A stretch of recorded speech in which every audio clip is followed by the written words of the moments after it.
Bonjour à tous et bienvenue dans cette vidéo.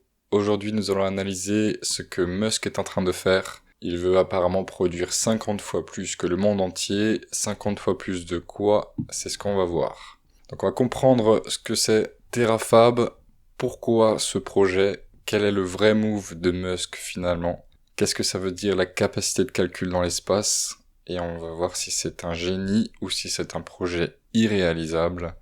Le 21 mars 2026, Elon Musk annonce Terafab, un projet qui vise à produire des puces et à changer l'échelle de production de la capacité de calcul mondiale. Une usine capable de produire 50 fois la puissance actuelle mondiale en IA. Donc une part du calcul, le compute c'est le calcul, sera envoyée dans l'espace, et une intégration totale entre Tesla, SpaceX et xAI. C'est donc une stratégie industrielle dans une vision technologique à long terme. Comprendre Terafab. Terafab, c'est une méga usine de semi-conducteurs. Ici, vous avez la comparaison entre la Gigafactory au Texas, Gigafactory Tesla, et la taille que devrait faire l'usine Terafab qui est en projet. Donc on voit bien que c'est gigantesque. Cette usine, elle est pensée pour les besoins futurs en IA. Musk veut totalement contrôler ce projet, et on verra justement si c'est possible, notamment financièrement. En quelques chiffres, on parle d'un investissement de l'ordre de 15 à 30 milliards de dollars, selon les estimations. Pas d'annonce encore sur ce point, et ça reste assez flou comme on va le voir. La production cible serait donc 1 terawatt de calcul par an, 50 fois la production mondiale actuelle, avec une technologie visée de 2 nanomètres par puce, et la répartition de l'envoi de ces puces, 80% devraient aller en orbite, 20% devraient rester sur Terre. Et on va voir qu'est-ce qui définit cette répartition. La structure industrielle, on parle d'une joint venture, donc typiquement une co-entreprise entre Tesla, SpaceX et xAI, avec 2 lignes de production, l'une pour les voitures autonomes et les robots Optimus, et l'autre pour les data centers spatiales. Une usine qui intègre totalement à la fois le design, la fabrication, le packaging, les tests et la recherche et développement. Tout sous un même toit, en vue d'une optimisation, d'un objectif de rapidité et d'un contrôle quasi total. Terafab répond à 3 tensions majeures du monde actuel. Premièrement, la crise des semi-conducteurs. Le monde est dépendant de TSMC et d'ASML à ce niveau, ASML fabriquant les machines pour faire les puces, pour parler simplement, et TSMC fabriquant les puces. Mais il y a une saturation des capacités, TSMC n'est pas capable de décupler sa production, et un risque géopolitique, puisque TSMC se situe à Taïwan, et qu'il y a certaines tensions dans ce secteur géographique.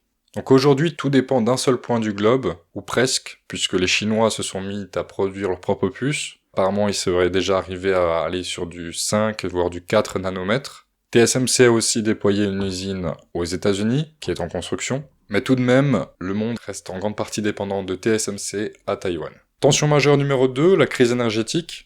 L'IA consomme des quantités massives d'énergie. Les data centers deviennent donc des infrastructures critiques. Les coûts énergétiques deviennent le nouveau facteur limitant. Microsoft veut relancer une centrale nucléaire. Des acteurs importants de l'IA achètent à l'avance des quantités massives d'énergie aux producteurs d'énergie pour sécuriser leurs futurs besoins.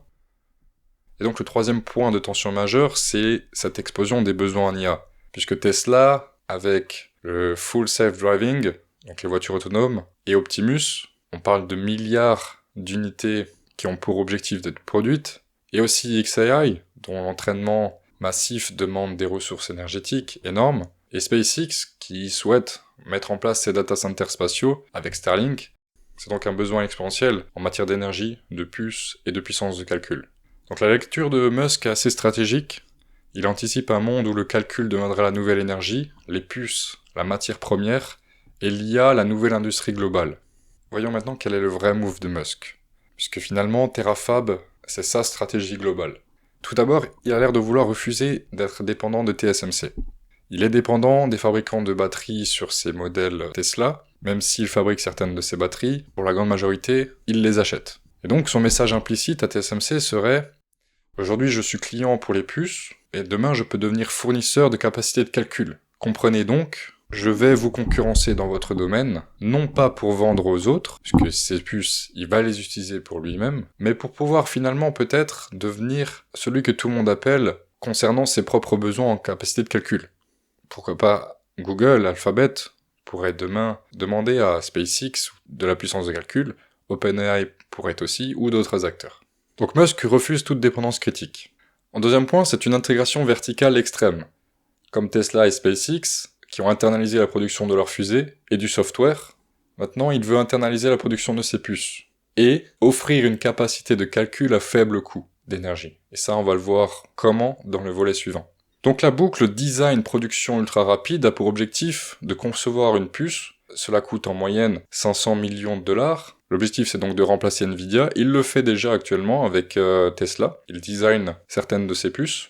Et produire immédiatement, donc remplacer TSMC sur la production de puces, et itérer en continu. Logique inspirée du software, appliquée au hardware. Donc ce que je sais faire avec mes logiciels, je vais le faire avec la technologie physique. Le vrai avantage sera donc la vitesse. Avec ce modèle, ce n'est pas le coût qui compte, ce n'est pas la qualité seule, c'est la vitesse d'itération. Celui qui apprend le plus vite gagne. Et là, je parle surtout d'IA. Alors cette capacité de calcul dans l'espace, qu'en est-il ? C'est la partie la plus radicale du projet. Il nous dit simplement « It's always sunny in space ». Comprenez, c'est toujours ensoleillé dans l'espace.